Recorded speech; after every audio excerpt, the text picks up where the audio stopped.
ये दोस्तों, ओशो द्वारा सुनाई भगवान बुद्ध के जीवन की एक कहानी आपको अपने शब्दों में सुनाने की कोशिश करता हूँ। एक राजा भगवान बुद्ध के पास जाकर कहता है, मैं अपना महल छोड़कर आपका भिक्षु बनना चाहता हूँ।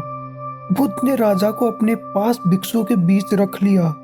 कुछ दिन हुए, राजा भी बाकी भिक्षुओं की तरह भिक्षा मांगने जाने लगा। एक दिन वो एक घर में गया। घर से एक खूबसूरत महिला बाहर आई। महिला ने भिक्षु बने उस राजा से कहा, अंदर आ जाओ, घर के अंदर बैठकर भोजन कर लो।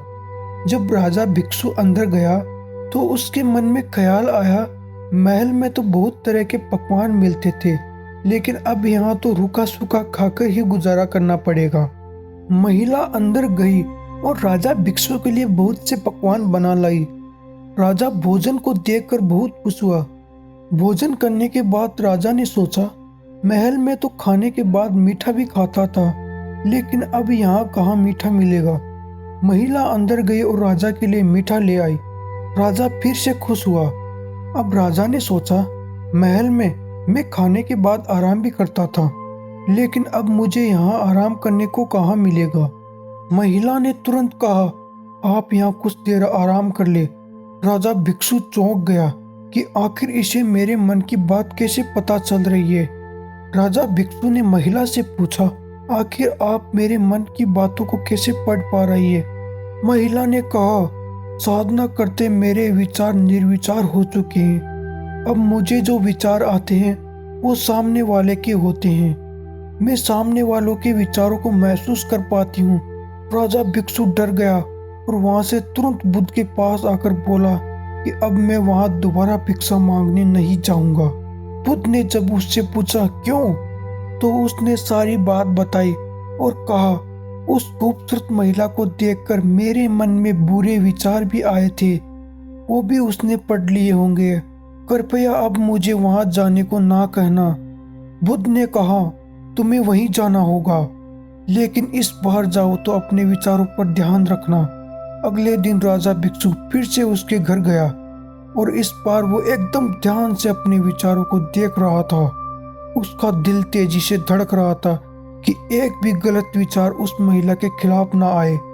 वो जितनी देर महिला के पास रहा, अपने विचारों को ध्यान से देखता रहा। जब राजा भिक्षु उस महिला के पास से वापस गया तो खुश होकर बुद्ध के पास गया और कहा, भगवान, मैं आज अपने काम में सफल रहा, लेकिन मैंने आज एक बहुत बड़ी चीज सीखी। जब मैं अपने विचारों को एकदम ध्यान से देखने लगा तो मुझे समझ आ गया, मैं विचार नहीं हूँ। मेरे अंदर कोई और भी मौजूद है जो चुप कर मेरे विचारों को देख रहा है, जैसे कोई व्यक्ति नदी के किनारे बैठकर पानी को देखता है। भगवान बुद्ध ने कहा, यही तो मैं तुम्हें समझाना चाहता था।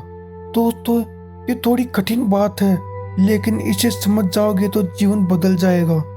जब दिमाग में विचार आते हैं तो एक के बाद एक लगातार चले आते हैं और आप सोचते हो ये सारे विचार सच्चे हैं या मेरे हैं, लेकिन दिमाग में आने वाले 90% से भी ज्यादा विचार किसी काम के नहीं है। ये 90% विचार लोगों को दिन भर उलझा कर रखते हैं। दुनिया में ज्यादातर लोग विचारों के हिसाब से जीते हैं। वो खुद को विचार माने हुए हैं, लेकिन आपके विचार नदी की तरह हैं और आप किनारे में बैठे उस व्यक्ति की तरह। अगर आप खुद को नदी मानकर उसमें कूद जाओगे तो आप मर जाओगे, विचारों में उलझे रहोगे। इसलिए शांत रहना सीखो और विचारों का पीछा मत करो। कहने का मतलब अलर्ट रहना सीखो और देखो आपके दिमाग में क्या चलता रहता है। और यदि आपको लगे कि ये विचार मेरे किस काम का नहीं है, तो तुरंत अपने आप से कहो, मैं विचार नहीं हूँ। विचार नदी की तरह बह रही है, मुझे उसमें कूदना नहीं है, मुझे बस किनारे पर बैठकर उन्हें देखना है। जब आप इसकी प्रैक्टिस करोगे तो आपके दिमाग में बहुत कम विचार आने लगेंगे और आपका दिमाग एक अलग लेवल पर चले जाएगा। आपने सुना होगा, चाणक्य और पुराने जमाने के बहुत से महान लोग मन की बातें पढ़ लिया करते थे। उसका यही कारण था, उन्होंने खुद को अंदर से पूरी तरह जीत लिया था। इसलिए आप इस बात को समझ जाओ कि आप विचार नहीं हो, वरना आप सारी उम्र मन की बातों में आते रहोगे और आपका पूरा जीवन केवल सोचने में ही चला जाएगा। भले ही आपको यकीन ना हो, लेकिन वो महिला सच कह रही थी।